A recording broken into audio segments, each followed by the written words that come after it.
सारे लोग हैं जो अपनी 9 to 5 जॉब से परेशान हैं, इसीलिए वो खुद का बिजनेस स्टार्ट करना चाहते हैं। पर रियलिटी कुछ ऐसी है कि उनमें से ज्यादातर बिजनेस स्टार्ट होने के कुछ ही टाइम में बंद हो जाते हैं, क्योंकि उन लोगों को मॉडर्न बिजनेस स्ट्रेटेजी नहीं पता। तो इस वीडियो में मैं आपको बताऊंगा मॉडर्न बिजनेस स्ट्रेटेजी, जिसका इम्प्लीमेंटेशन आपके बिजनेस को एक नई ऊंचाई तक पहुंचा देगा, फिर चाहे वो कितना भी छोटा या बड़ा क्यों ना हो। जो नाम का एक आदमी था जिसने लाइफ के सभी स्टेज पर सफलता हासिल की थी, पर बिजनेस में वो कुछ खास नहीं कर सका। वो बिजनेस सीक्रेट की तलाश में ही था कि उनकी मुलाकात पिंडार से हुई। पिंडार बहुत ही शांत और अमीर बिजनेसमैन था। जब जो ने पिंडार से पूछा कि आप ऐसा क्या करते हो कि आपके सभी बिजनेस सक्सेसफुल है अपनी अपनी फील्ड में, ऐसी कौन सी खास बात है जो आपको पता है लेकिन मुझे नहीं पता। तभी पिंडार ने जो को बताया कि किसी भी सक्सेसफुल बिजनेस का एक ही लॉ है और वो है गिविंग।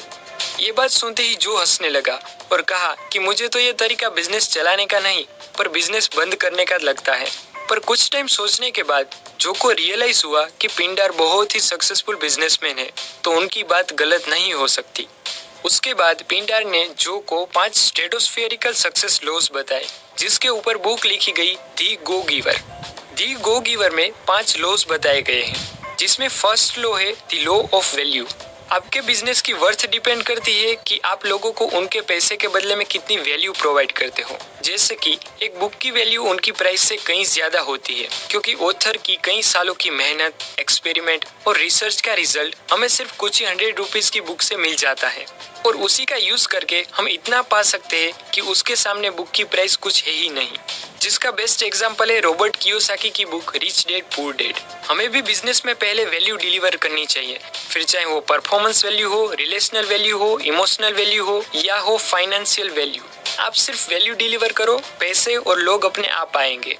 सेकेंड लॉ है द लॉ ऑफ कंपनसेशन। आपका बिजनेस टोटल कितने पैसे कमाएगा ये डिपेंड करता है कि आप कितने ज्यादा लोगों को आपकी प्रोडक्ट चालू करते हो। जितने ज्यादा लोगों तक आपकी प्रोडक्ट पहुंच पाएगी उतना ज्यादा आप अर्न कर पाओगे, जिसका बेस्ट एग्जांपल है यूट्यूब के वीडियोस। थर्ड लॉ है द लॉ ऑफ इन्फ्लुएंस, यानी कि आप जितना लोगों की जरूरत को समझोगे उतना आपका बिजनेस ग्रो होगा। इसीलिए मुकेश अंबानी ने अपनी ऑयल और मैन्युफैक्चरिंग इंडस्ट्रीज के साथ साथ लोगों की नीड को समझ के जियो लॉन्च कर दिया, और उसका रिजल्ट आज आपके सामने है। फोर्थ लॉ है द लॉ ऑफ ऑथेंटिसिटी। किसी भी बिजनेस का गोल्डन रूल ये है कि लोग उनके साथ ही बिजनेस करना चाहते हैं जिनको वो जानते हैं, पसंद करते हैं और जिसके ऊपर उनको विश्वास है। लोग आज एप्पल की प्रोडक्ट को किसी भी दाम पर खरीदते हैं, क्योंकि उनको विश्वास है कि एप्पल की प्रोडक्ट और सर्विस में क्वालिटी होगी। एप्पल ने ऑथेंटिसिटी बना ली है कि उनकी प्रोडक्ट वेल डिजाइन और डिटेल्ड मैन्युफैक्चर्ड ही होगी। अगर हमें लॉन्ग टर्म बिजनेस करना है और एक ब्रांड क्रिएट करनी है तो हमें ऑथेंटिक होना ही पड़ेगा।